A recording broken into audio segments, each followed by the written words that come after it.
Welcome back with more experience. Today I'm going to talk about my top 10 favorite albums from the 1980s.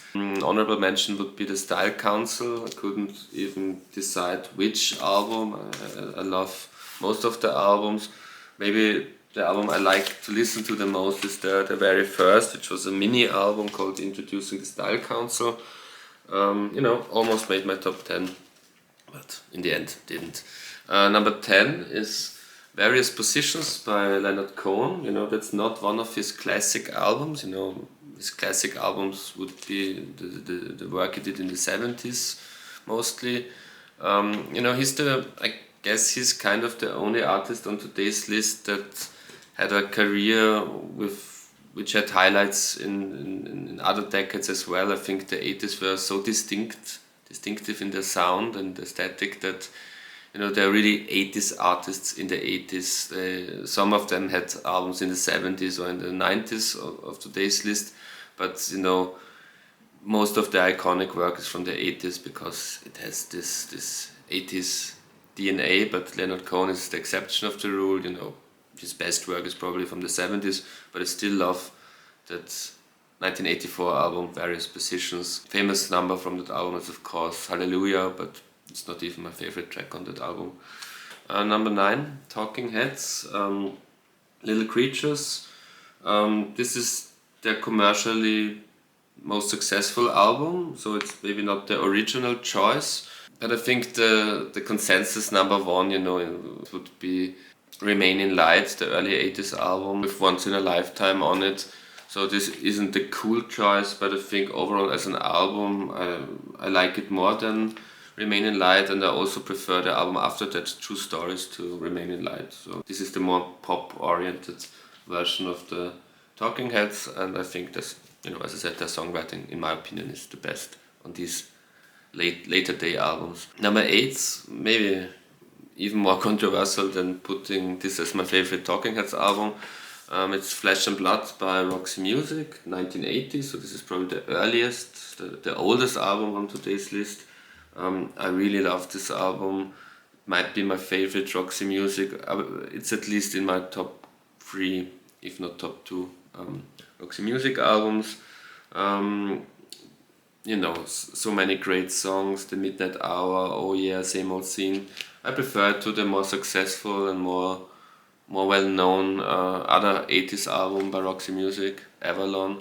I think they perfected this sophisto-pop, yard pop 80s sound, which was so successful on Avalon.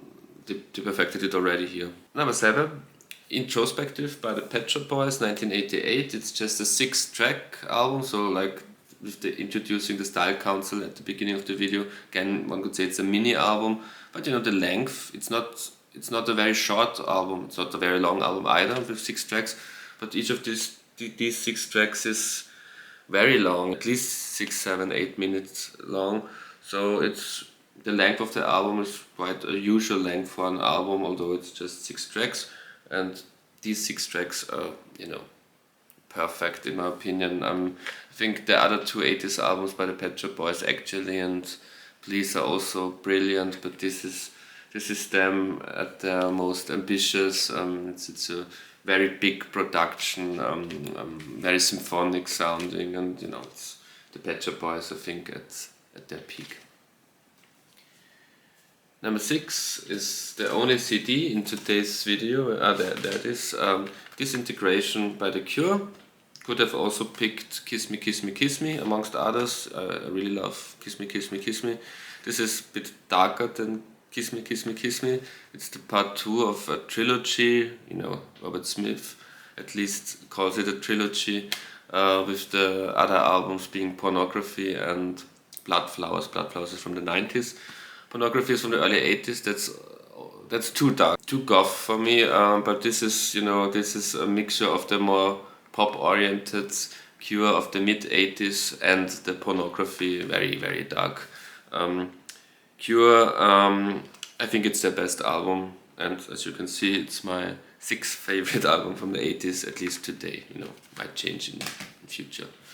Number 5. I have it here in this frame because I'm such a big fan of that album, Purple Rain by Prince, that I got it hanging on my wall usually. So I just took it down from the wall, but it's, you know, in the Hall of Fame of my favorite albums hanging on my wall.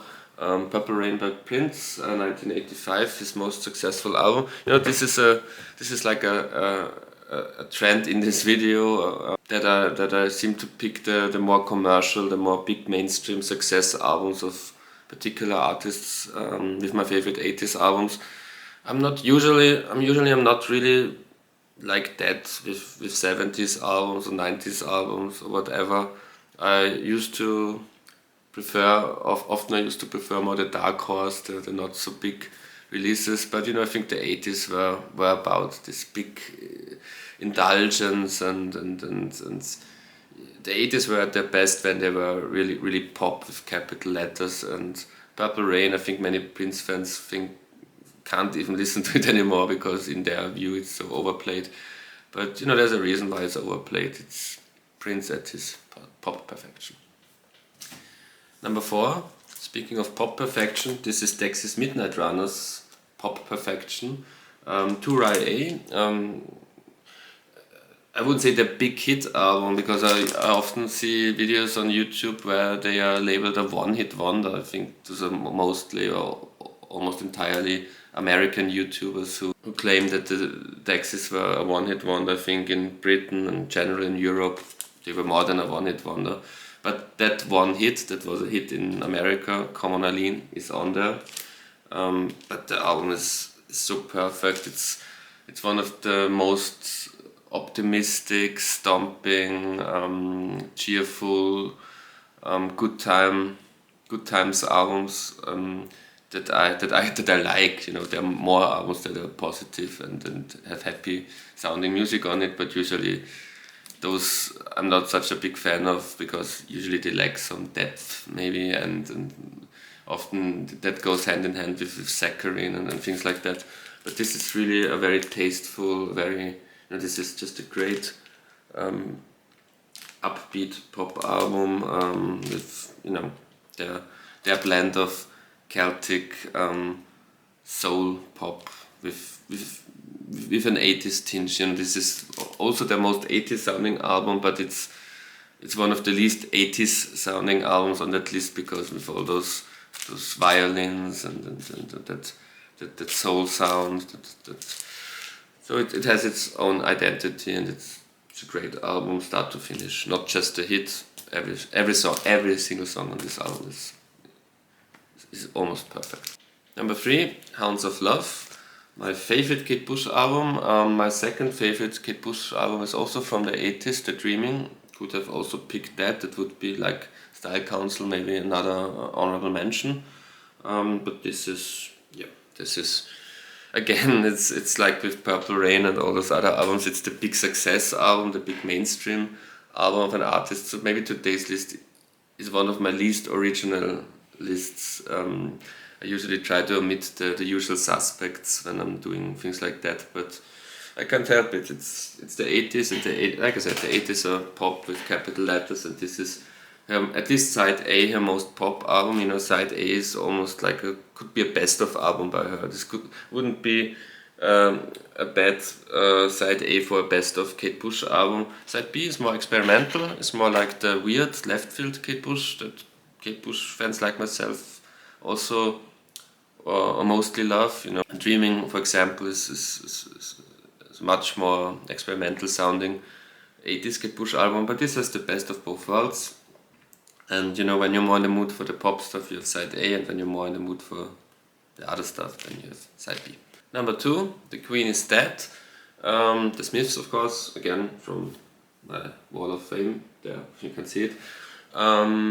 It's my favorite album by the Smiths, but I think all 4 studio albums that they made are masterpieces. You know, the Smiths, you know, the self-titled debut, Meet This Murder, and to a lesser extent, Strangers Here We Come are also masterpieces. But this is their most iconic album for a reason. I wouldn't say there aren't bad tracks on it. there are at least one or two maybe more filler-y kind of songs, but the strong songs on this album, like the title track, There's a Light That Never Goes Out, my personal favorite, Cemetery Gates, and another personal favorite of mine, The Boy with the Thorn in His Side, and also big classic by the Smiths, Big Mouth Strikes Again. So it's, although it has one or two for Smiths, you know, in terms of Smiths songs, not so strong songs, at least 7 or 8 of the 10 songs are also.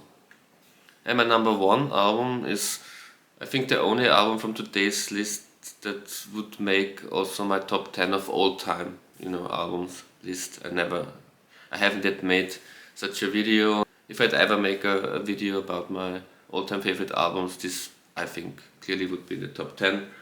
It's a band I've never mentioned before on this channel because there was never really a reason to mention them, but I think this is The Lexicon of Love by ABC, from the year I was born, 1982. One of my top 10 favorite albums of all time, and with them it's strange, you know, they never really could make another album. They never were able to, not just to repeat the brilliance of that album, which is almost impossible, I would say, but they never really made a very good album again after that. This is their debut album, and the albums after that, first of all, they all sound very different to that album, and they don't sound as good as that album. So don't know really what went wrong here.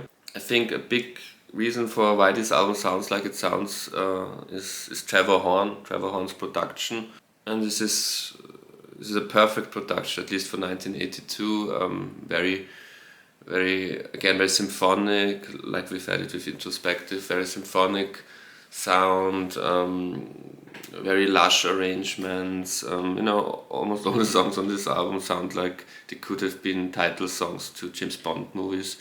And you know, it has this coolness and this elegance and opulence of, you know, of that kind of sound aesthetic. And yeah, it really was one of those starting points for what the identity of the 80s would be. I think they were labeled New Romantics. They were kind of in that New Romantics movement with bands like Spandau Ballet. But I think with that one album they were in their own league. After that, not so good, unfortunately, anymore. But you know, one of my top 10 favorite albums, Lexicon of Love, ABC. And that's it for today. Thank you very much for watching, and until next time.